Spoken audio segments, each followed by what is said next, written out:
মনোবিজ্ঞান প্রথম পত্র নিয়ে যত ভয় এখনই কেটে যাবে সংশয়। আসসালামু আলাইকুম ডিয়ার এইচএসসি ২৬, কি অবস্থা সবার? আশা করি সবাই ভালো আছে। আমি ফারহান সাদিক বরাবরের মতো এবারও চলে এসেছি তোমাদের জন্য মনোবিজ্ঞানের প্রথম পত্র সাজেশন নিয়ে। এখানে আমরা দেখব কি কি চ্যাপ্টারগুলো পড়লে আমরা আমাদের কাঙ্ক্ষিত মনোবিজ্ঞান প্রথম পত্রে A+টা সহজেই অর্জন করতে পারি। তো চলো আমরা ভিডিওতে ঢুকে যাই। তো দেখো, এখানে আমরা শুরুতে আমাদের যে মনোবিজ্ঞান প্রথম পত্রে যে চ্যাপ্টারগুলো আছে, চ্যাপ্টারগুলোকে সাজিয়েছি। চ্যাপ্টারগুলো কি কি? মনোবিজ্ঞান পরিচিতি, আচরণ ও আচরণের বিকাশ, আচরণের জৈবিক ভিত্তি, প্রেষণা ও আবেগ, শিক্ষণ ও স্মৃতি, সংবেদন ও প্রত্যক্ষণ, বয়সন্ধিকাল ও মানসিক স্বাস্থ্য এবং পরিসংখ্যান পরিচিতি। এখন তোমরা আমাকে বলতে পারো, ভাইয়া এইখানে 1 2 3 4 করে লেখা, এখানে আবার বাংলায় 1 2 এরকম করে লেখা, এখানে আবার 1+2 2+2, এগুলোর মানে কি? আমি তোমাকে বুঝিয়ে বলছি।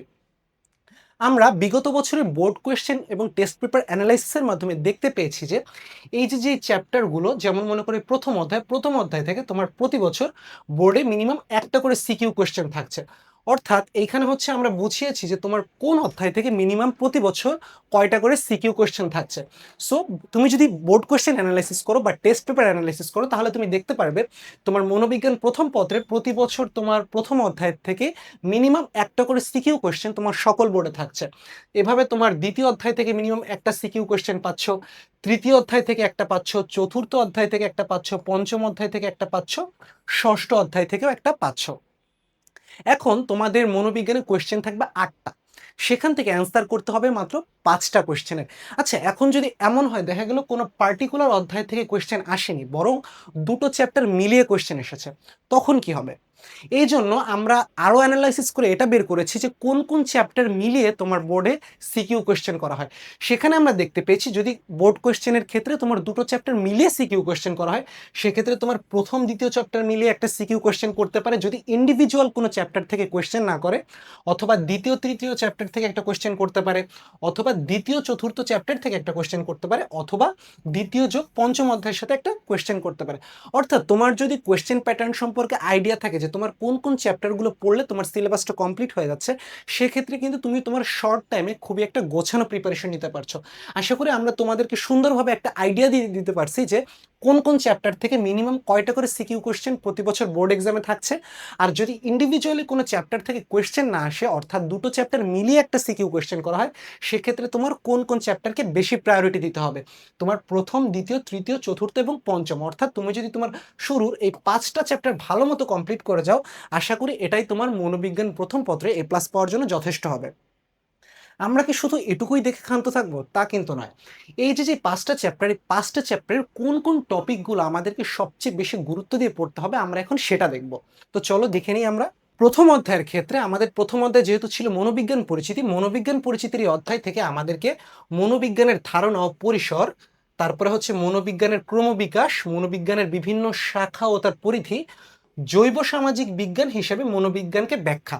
অর্থাৎ মনোবিজ্ঞান প্রথম পত্রের যদি প্রথম অধ্যায় থেকে আমরা এই 4টা পয়েন্ট বা এই 4টা টপিক ভালোভাবে গুছিয়ে পড়ে যাই, তাহলে আশা করি প্রথম অধ্যায় থেকে যে ধরনের সিকিউ বা এমসিকিউ কোয়েশ্চেন আসুক না কেন, আমাদেরকে কেউ আটকাতে পারবে না। ওকে, সো মনোবিজ্ঞান প্রথম পত্রের প্রথম অধ্যায় থেকে এই 4টা টপিক পড়ে যায় তোমার জন্য যথেষ্ট।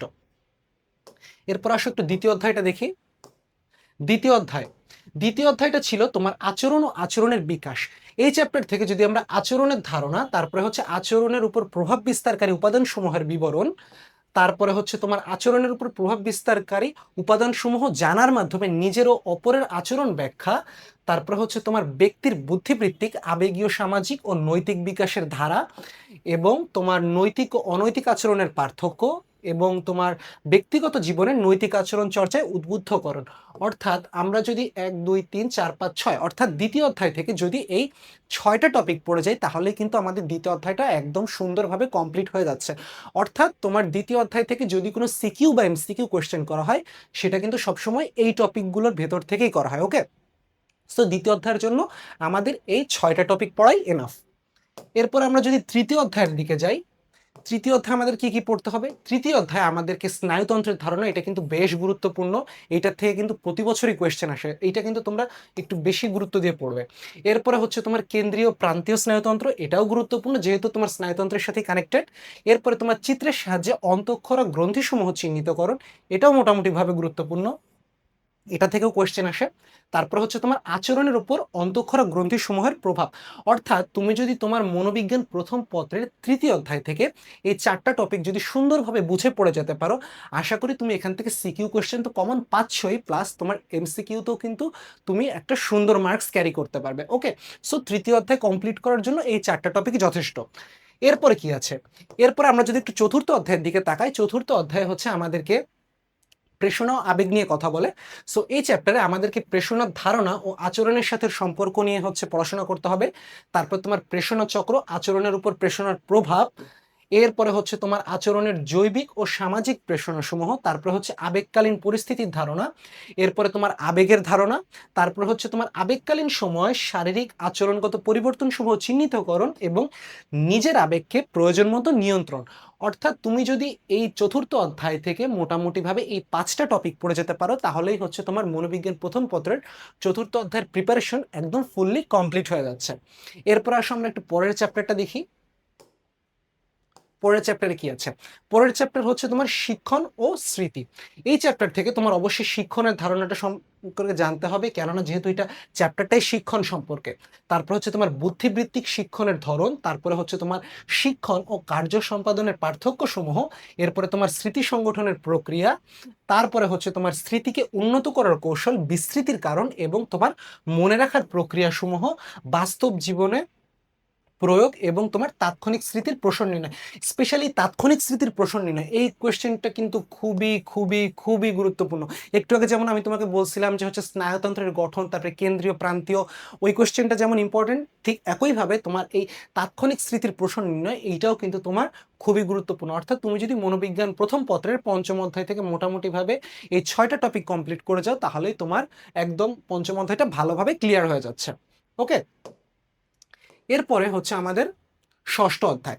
এই ষষ্ঠ অধ্যায় থেকে যদি হচ্ছে আমরা সংবেদন, প্রত্যক্ষণ এবং মনোযোগ সম্পর্কে ধারণা, তারপরে হচ্ছে তোমার সংবেদন ও প্রত্যক্ষণের পার্থক্য, তারপরে হচ্ছে তোমার মনোযোগের ব্যক্তিনিষ্ঠ এবং বস্তুনিষ্ঠ উপাদানসমূহ বর্ণনা, তারপর হচ্ছে মনোযোগের ব্যক্তিনিষ্ঠ এবং বস্তুনিষ্ঠ উপাদানসমূহের যথোচিত প্রয়োগ, তারপর হচ্ছে তোমার প্রত্যক্ষণ সংগঠনের নীতিসমূহ, এরপর হচ্ছে তোমার প্রত্যক্ষণ সংগঠনের নীতিসমূহের প্রয়োগ, তারপর হচ্ছে তোমার ভ্রান্ত প্রত্যক্ষণ। তুমি যদি মোটামুটিভাবে তোমার ষষ্ঠ অধ্যায় থেকে এই 7টা পয়েন্ট পড়ে যেতে পারো, তাহলেই তোমার মনোবিজ্ঞান প্রথম পত্রের ষষ্ঠ অধ্যায় প্রপারলি কমপ্লিট হয়ে যাচ্ছে। অর্থাৎ এর ভেতর থেকে তুমি তোমার সকল সিকিউ কোয়েশ্চেন এবং এমসিকিউ কোয়েশ্চেনগুলো পেয়ে যাচ্ছ। তোমাদের যেহেতু 8টা কোয়েশ্চেন থাকবে, 8টা কোয়েশ্চেনের ভেতর 5টা কোয়েশ্চেন অ্যান্সার দিতে হবে। সেক্ষেত্রে তোমরা যদি তোমাদের মনোবিজ্ঞান প্রথম পত্রের প্রথম 5টা চ্যাপ্টার খুবই ভালোভাবে গুছিয়ে পড়ে যেতে পারো, এবং আমরা তোমাকে যে যে নির্দিষ্ট টপিকগুলো দেখিয়ে দিয়েছি, এই টপিকগুলো সম্পর্কে যদি প্রপার একটা ধারণা রাখতে পারো, আশা করি এটুকুই তোমার মনোবিজ্ঞানের প্রথম পত্রের A+ প্রাপ্তির জন্য যথেষ্ট হবে।